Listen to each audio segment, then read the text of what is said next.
Ẹ kú dédé àsìkò gbogbo ibi tí ẹ ti ń gbọ́ mi lé lóko tàbí lẹ́yìn òde, ẹ jẹ́ kí á gbàdúrà. Bàbá wa olùfẹ́ wa wọn, àgbéyìnga fún àánú àtojú rere tí a rí gbà. Àdúpẹ́ oore ọ̀fẹ́ láti rí ọjọ́ ìṣẹ́gun mìíràn. Àdúpẹ́ fún àwọn ogun tí ẹ ti ṣẹ́ fún wa, èyí tí ẹ ń ṣẹ́ lọ́wọ́ àti èyí tí ẹ ò tún ṣẹ́ síwájú àti síwájú sí. Gbogbo ìyìn àti ọlá ni fún orúkọ mímọ́ yín o.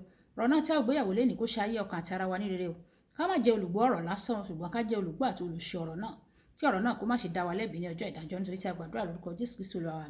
Ìwé ọ̀run ṣíṣí tí a ti ọwọ́ olùṣọ́ àgùntàn yín náà kọ Adéjàre Adébóyè kọ, èní ọjọ́ ìṣẹ́gun, ọjọ́ 21 oṣù kẹjọ. Àkòrí tí a ò gbéyàwó lé ní sọ wípé o lè kún sí apá kejì, o lè kún sí apá kejì. Ìgbà tí a mú ẹsẹ̀ àkọ́sórí wa lénìí nínú ìwé àwọn ọba kejì orí ìkẹrin ẹsẹ̀ ìkẹfà. Ìwé àwọn ọba kejì orí ìkẹrin ẹsẹ̀ ìkẹfà. Ó sì ṣe nígbà tí àwọn ìkòkò kún, ó wí fún ọmọ rẹ̀ pé, tún mú ìkòkò kan fún mi wá.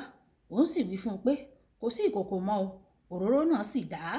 Nígbà tí a ó mú bíbélì kíkà wa nínú ìwé àwọn ọba kejì bákan náà orí ìkẹrin ẹsẹ̀ ìkíní dé ìkẹfà. Ìwé àwọn ọba kejì orí ìkẹrin ẹsẹ̀ ìkíní dé ìkẹfà. Obìnrin kan nínú àwọn ọmọbìnrin ọmọ àwọn wòlíì ké bá Èlíṣà wípé, ìránṣẹ́ rẹ ọkọ mi kù, ìwọ sì mọ̀ pé ìránṣẹ́ rẹ bẹ̀rù Ọlọ́run. Àwọn onígbèsè sì wá láti mú àwọn ọmọ mi méjèèjì ní ẹrú o. Èlíṣà sì wí fún pé, kí ni èmi yóò ṣe fún ọ? Wí fún mi, kí ni ìwọ ní nílé? Òun wí pé, ìránṣẹ́bìnrin rẹ kò ní nǹkan kan ní ilé bí kò ṣe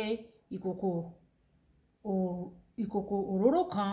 Òun wí pé, lọ kí ìwọ kí ó yá ìkòkò lọ́wọ́ àwọn aládùúgbò rẹ káàkiri, àní ìkòkò òfo yá wọn, kì í ṣe díẹ̀ o.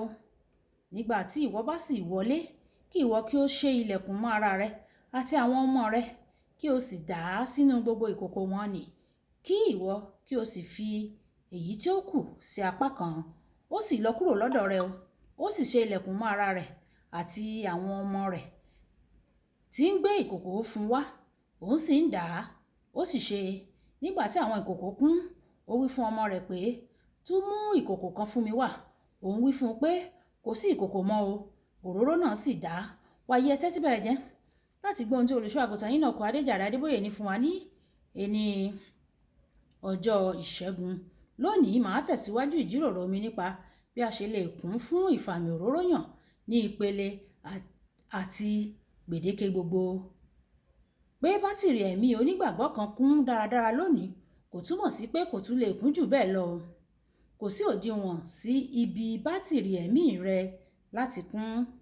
Ìwé Kọ́ríńtì kìíní orí ìkejìlá ẹsẹ̀ ìkọkànléníọgbọ̀n. Ó sọ pé kí a máa fi ìtara ṣàfẹ́rí ẹ̀bùn tí ó tóbi jù. O gbọ́dọ̀ jẹ́ olójú kòkòrò tó bá ti di ọ̀rọ̀ kíkún fún ìfàmì òróró yàn. Nígbà tí o bá ka ìwé àwọn ọba kejì orí ìkíní ẹsẹ̀ ìkẹsàn-án dé ìkejìlá, níbi tí Èlíṣà ti pe iná sọ̀kalẹ̀ láti pa àwọn ọmọ ogun méjèèjì nígbà tí wọ́n wá mú un, wàá mọ̀ pé ó kún fún ìfàmì òróró yàn púpọ̀ púpọ̀. Àmọ́ ṣá, nígbà tí o bá dé ìwé ọba kejì orí ìkejì ẹsẹ̀ ìkẹsàn-án dé ìkarùndógún, Èlíṣà sọ fún Èlíjà pé, mo fẹ́ ní ju èyí tí ìwọ ní lọ. Èlíjà ó kún fún ìfàmì òróró yàn tó bẹ́ẹ̀ tí ó lè pe iná sọ̀kalẹ̀ láti ọ̀run ní ìgbàkúgbà tí ó bá fẹ́, tí ó sì tún lè ti ọ̀run kí òjò kí ó má rọ̀ fún ọdún 3 ó lé. Síbẹ̀ Èlíṣà fẹ́ ìlọ́po méjì ẹ̀mí rẹ̀, ó sì rí gbà. Ìwọ náà lè gba díẹ̀ sí ju àwọn ọ̀gá rẹ nínú ẹ̀mí lọ. Olùfẹ́, o lè kún fún ìfàmì òróró yàn dé ìpele tó ga jùlọ.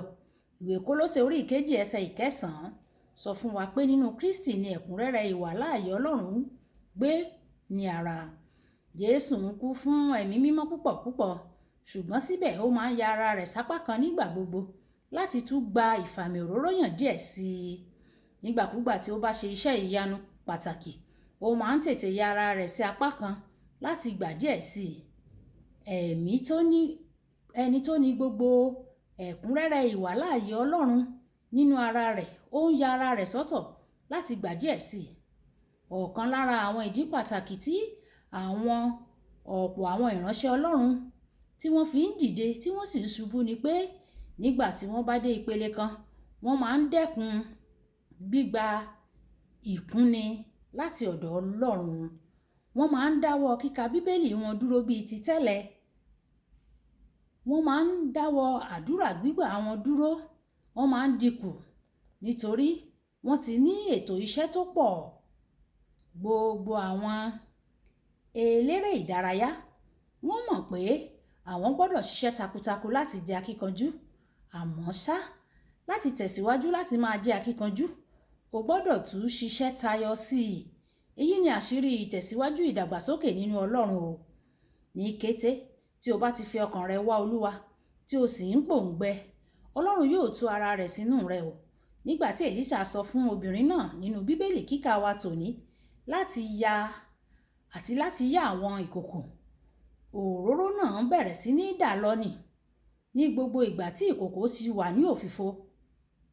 Bí o bá ṣe fi ara rẹ sílẹ̀ fún Ọlọ́run tó, bẹ́ẹ̀ ni yóò tú ìfàmì òróró yàn rẹ̀ sínú rẹ.